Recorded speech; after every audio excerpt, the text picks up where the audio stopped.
쌍꺼풀 수술을 전에 했는데 속쌍꺼풀이 된 분들, 그리고 눈썹 교정 수술을 원하시는 분들, 이번 영상 절대 놓치지 마세요. 안녕하세요. 심재선 원장입니다.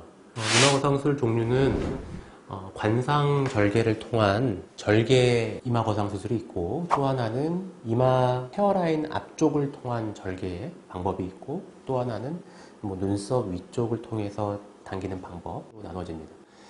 두 번째는 엔도타인이나 픽스타인 등등을 이용을 한 결국 고정 장치를 통한 이마거상 수술, 크게 이렇게 두 가지로 나눠진다고 보시면 되겠습니다. 이마거상 수술도 주름의 양상에 따라서 여러 가지 접근해야 되는 방식이 다릅니다. 수평주름이 주가 되는 경우에는 눈살근이라고 하는 가장 표층에 있는 프로세우스 근육을 많이 이완을 시켜줘야 되고, 특히 이마의 가운데 부분에 전두근의 주름이 깊은 곳은 전두근에 대한 처치와 골막을 박리를 많이 해줘야 되는 거예요.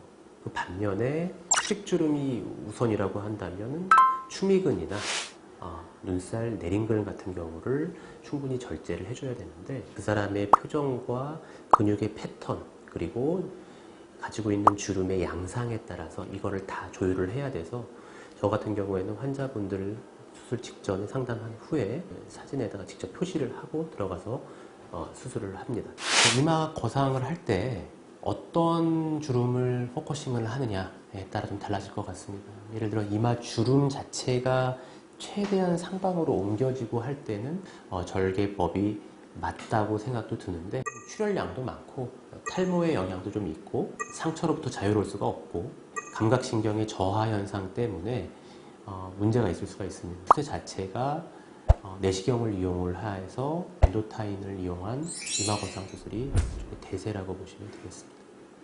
백눈실을 쓰는 경우는 근육에 대한 처치가 되지 않기 때문에 아무래도 효과가 좀 떨어지고 빠른 회복을 바라시는 분들한테 시행하고 있고요. 내시경을 이용해서 정밀하게 근육을 조절해주고 이완시키는 방법은 그 사람마다 달라진 노화를 개별화된 진료로서 해결할 수 있는 방법입니다.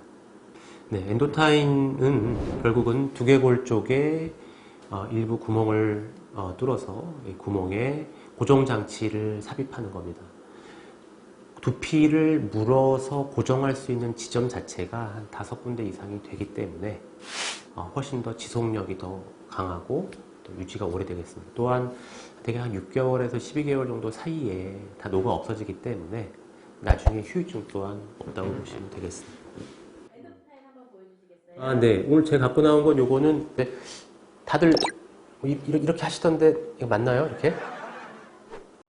안전하고요. 그리고 간혹 보면은 이제 이 구멍을 뚫는 과정에서 뇌손상이 있지 않을까 이렇게 걱정하시는 분이 있는데, 두개골의 깊이에 맞춰서 홀이 제작돼 나오기 때문에 그런 걱정 안 하셔도 되고, 이게 들어간 상태에서 이제 녹아 없어질 때까지 시간이라는 게 존재하기 때문에 녹는 과정에서 약간의 염증이나 만져짐 같은 것들 호소하시는 분도 있습니다. 6개월 정도 시간이 지나가게 되면 별로 거부감이 없으시더라고요. 오늘 이마거상 수술 방법에 대해서 여러 가지 알아봤습니다. 많은 도움이 되셨는지 모르겠습니다. 다음번에는 합병증과 주의사항 이런 것들에 대해서 총체적으로 알아보도록 하겠습니다.